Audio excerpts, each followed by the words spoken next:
மன்னகத்தின் முகத்தை புதுப்பிக்கின்றேன். இது இயேசு கிறிஸ்துவுக்குள் பிரியமான என் சகோதர சகோதரிகளே, இந்த நிமிட நச்சரிக்கை இயேசுவின் நாமத்தில் நான் உங்களை அன்போடு அழைக்கிறேன். மன்னகத்தின் முகத்தை புதுப்பிக்கின்றேன். இந்த மன்னகம், இந்த மனுக்குலம், இந்த மனுக்குலத்தில் வாழக்கூடிய பிள்ளைகள் புதுப்பிக்கப்பட வேண்டும். ஆண்டவராகிய இயேசு கிறிஸ்துவுக்குள் புதிய படைப்பாக மாற்றப்பட வேண்டும்.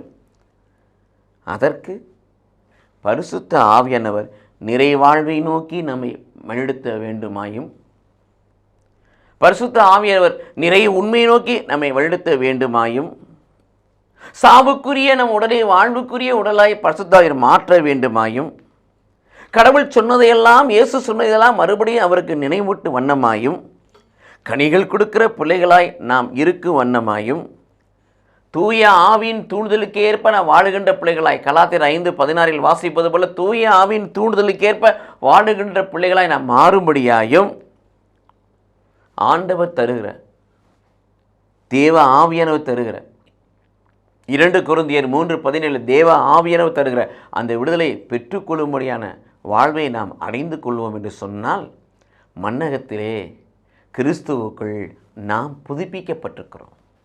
பரிசுத்த ஆவியின் துணையின்றி, ஆற்றலின்றி, வல்லமையின்றி, ஆளுகையின்றி, அபிஷேகமின்றி நாம் புதுப்பிக்கப்பட முடியாது.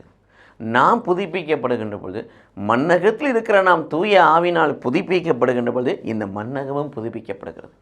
மன்னகம் புதுப்பிக்கப்பட நாமும் உன் கிறிஸ்துவுக்குள் புதிய படைப்பாய் மாற தூய ஆவியின் ஆற்றலாய் நிரம்புவோம். கடவுள் நம்மை ஆசீர்வதிப்பாராக. ஆமீன்.